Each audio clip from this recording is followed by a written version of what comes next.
As part of Wimpy van der Merwe's vision at Global Choices, that insurance can go beyond protecting assets and lives to also nurture the well-being of communities, we spotlight stories that bring this noble purpose to life.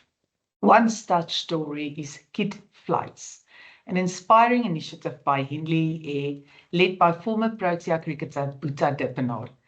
Through this program, aviation becomes an act of compassion, giving children access to urgent medical care when distance and circumstances stand in the way.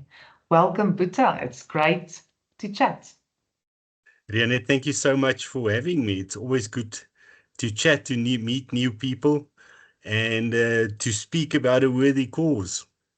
Yes, I am very excited to hear all about Kid Flights and what you guys are doing. So I think for those um, who haven't heard about Kid Flights, like me, can you just start by sharing what Kid Flights is all about?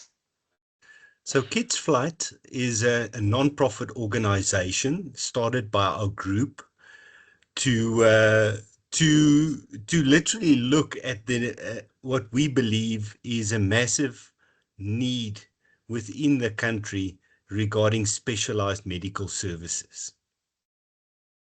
Okay. What led Henley Air to take on this deeply human role, turning helicopters into vessels of hope for children in need? And how did it begin and what inspired it? So I think it was a combination of factors that actually merged together at Henley Air. I started my aviation career in 2005, and I was fortunate enough to work from 2009 to about 2019 at Westline Aviation in Bloemfontein. And I always had this dream. I called it the helicopter of hope, HOH, where doctors and specialized personnel will get into a helicopter, fly to a specific area, and run a clinic there. So that was in my mind imprinted way back that this was the dream.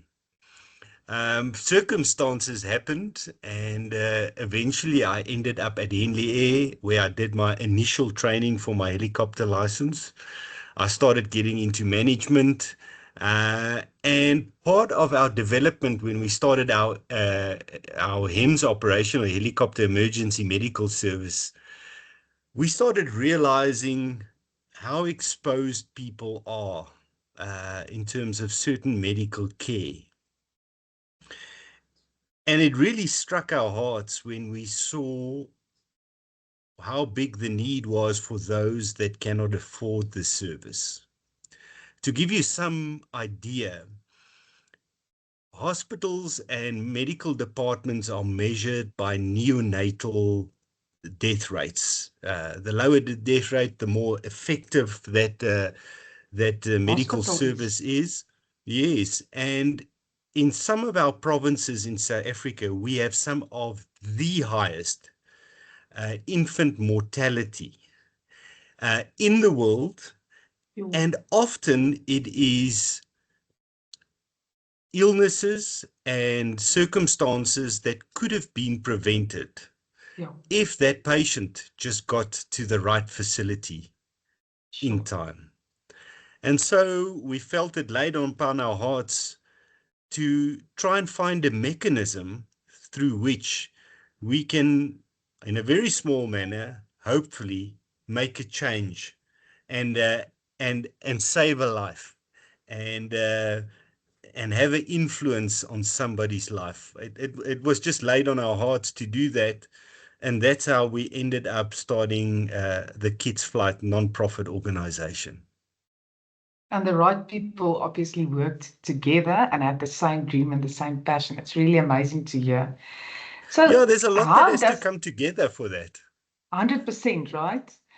So how does the Kid Flight operation work in practice, and what are some of the challenges you and your team face on the ground? There are multiple challenges, but they're not unique to the Kids Flight plight. Okay. I would say it is the service itself, the rocket HEM service. Some of the challenges is obviously entry or access to the service, so it's financial.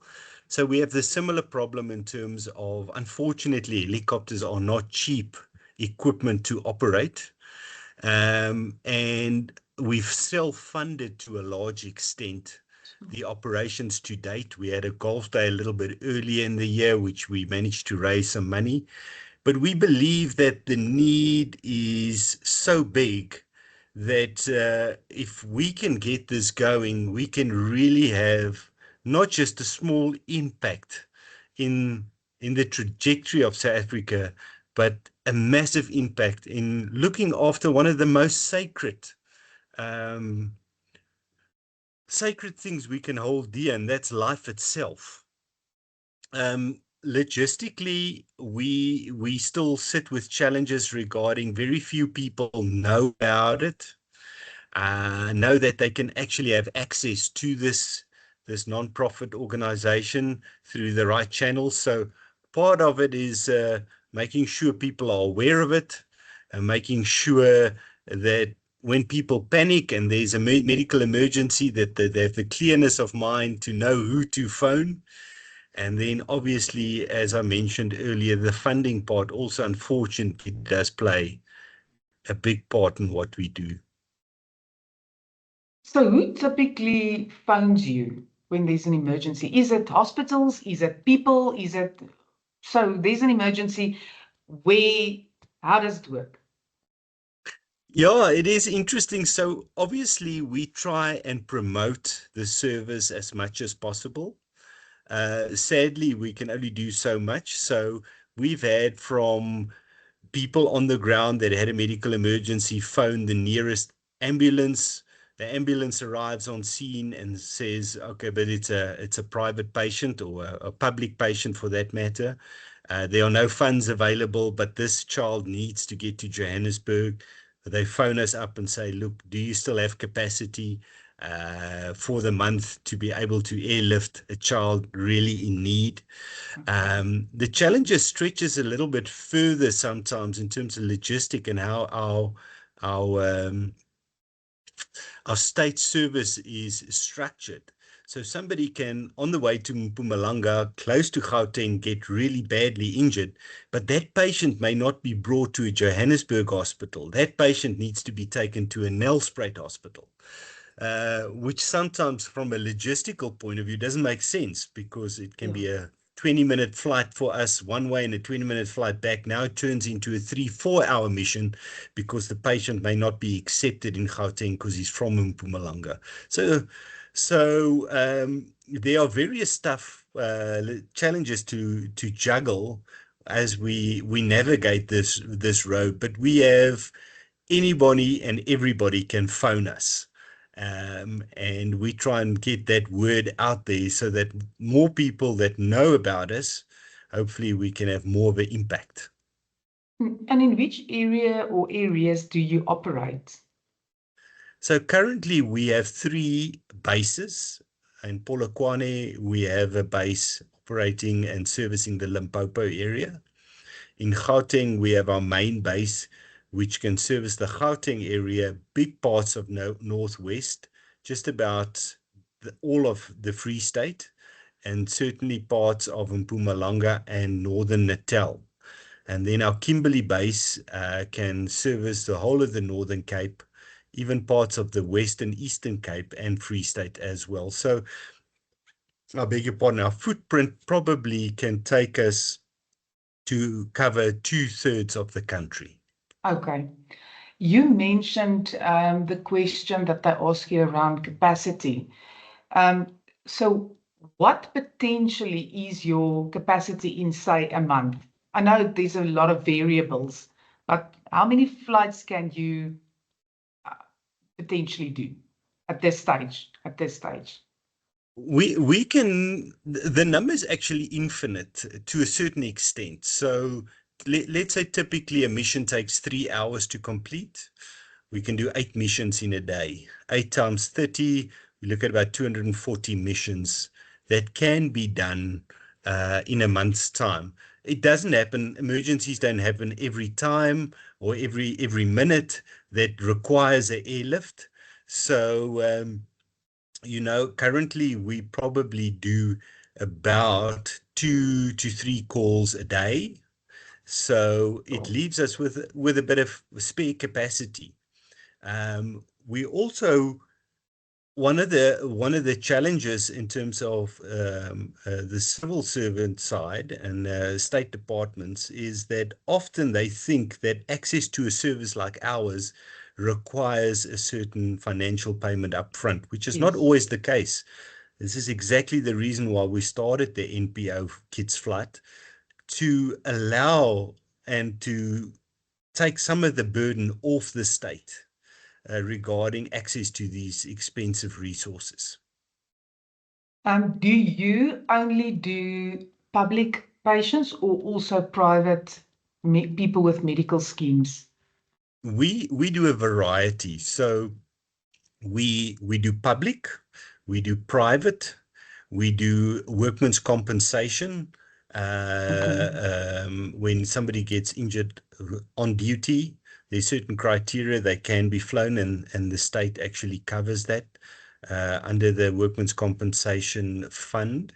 The RAF, the Road Accident Fund, also covers, although you'll probably find that all private service providers, not just us, ambulances, everybody, are highly reluctant to accept any RAF patients at this Mm. stage because Yeah, they simply don't pay. yeah. So within that sphere of private, public, WCA, medical aid, and RAF are the basically captures the funding model currently in South Africa. It's a lot more questions than I aimed to ask. No problem. Do private patients, is that part of a medical scheme payment or is that a private payment, or how does that payment work? Because surely you can't do everything for free. No, you can't. Unfortunately not. So the private patients fall basically into two categories: either medical aid and through the medical aid mechanism. Um, will funding happen? We do the flight. There's an authorization that happens, and we claim back for the flight after delivery of service. Or privately, which happens actually as a payment up front. I don't have medical cover, but I do have the money. I'm prepared to pay the money. Please come Okay, fetch the patient and move the patient. okay. I'm sure you guys have seen a lot. We Can you have. share one story or experience that truly captures for you the spirit of what Kids Flight stand for? So earlier this year, it was a little boy. I think if you do follow any media coverage, there was a little boy close to the Brits area that got attacked by a crocodile while him and his Yes, dad were fishing, 100%. and his Yes, right arm was actually severed.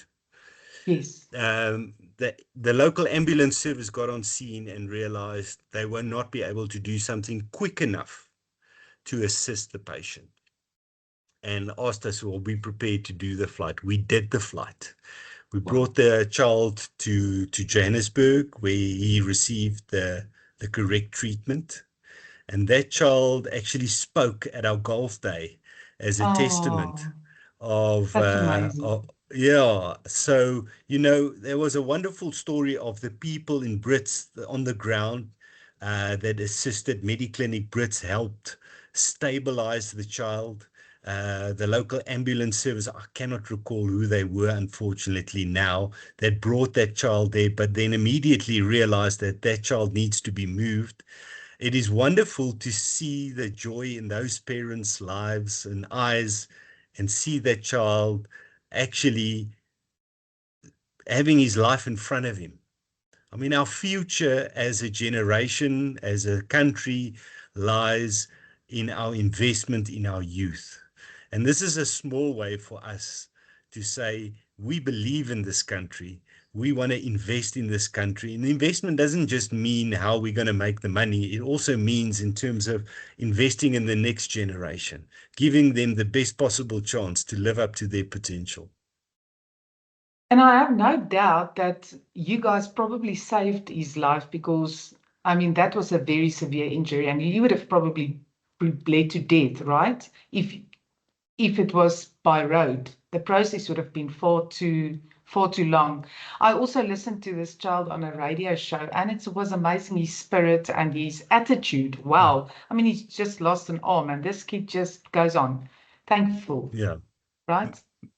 Yeah. No, look, we live by grace, and we try and make sure that, if we can help and assist in that manner, we believe it's our duty to do that. It's amazing. In life, every effort counts, no matter how big or how small. How does that resonate with your journey and the way you view impact? So John Maxwell is a well-known leader and author that writes many books, and he has written one book that has really resonated with us, and that book's name is Today Matters, in which he defines what he calls his daily dozen of things that matter today. So investing in your relationship with your kids on a daily basis. It might be a small token of spending 10, 15 minutes with them at the end of the day, throwing ball or reading or whatever. Seems insignificant. But do that every day over 30 years and you start getting the picture of what can happen. The same with our finances, the same with our health, the same with investing in this country. There are many people that don't believe there's a future in this country. We truly believe there is.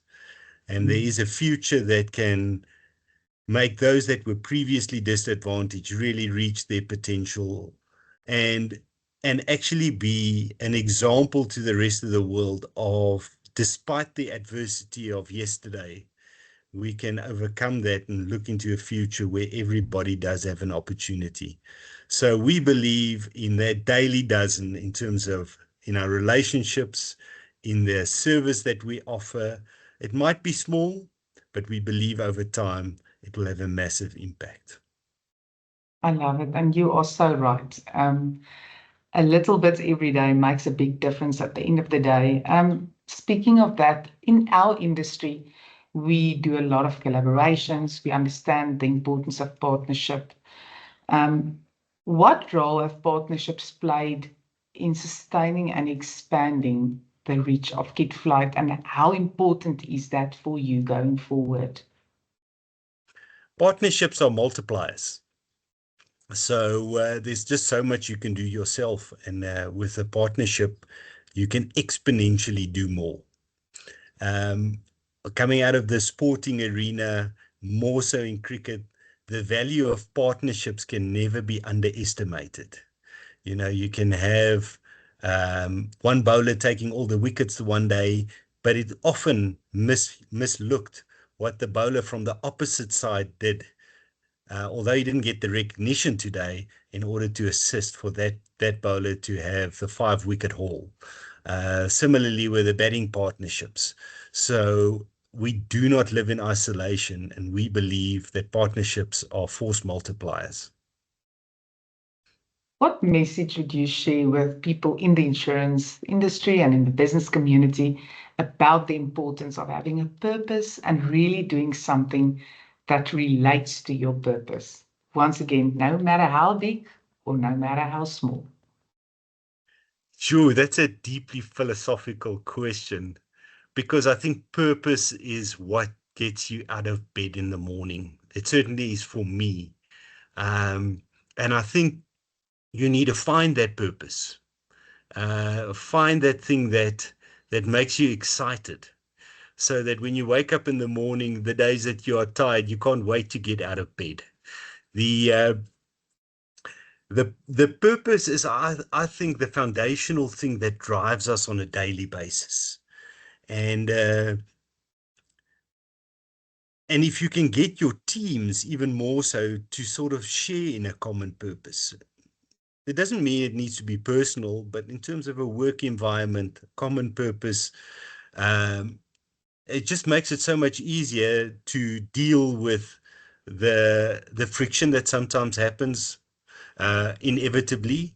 But it also helps to deal with the joy that you'll receive, and it helps you to address challenges that you face on a daily basis. So purpose is the glue that holds everything together. So for your insurance friends, and thank you for the opportunity that we could speak, I wanted to just say that you can make a difference on a daily basis. Focus on today, and the future will take care of itself. I love it.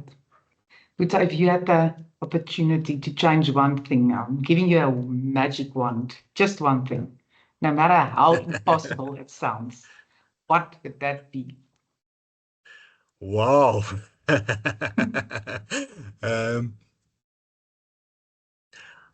I wish I can sometimes take the noise in our country away, because I really do believe that the majority of people are like-minded, want the same thing, believe in the same values. But I also think that unfortunately, we have these actors on the peripheral that clouds our judgment and takes our focus away.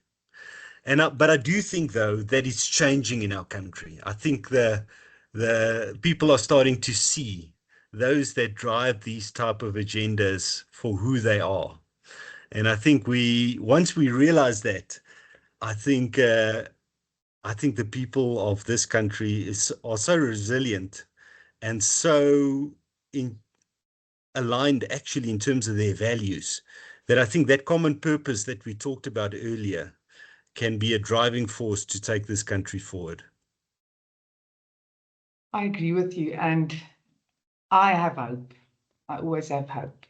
I also believe we are in the right directions, 100%. Thank you for your time, Boeta. I really appreciate it.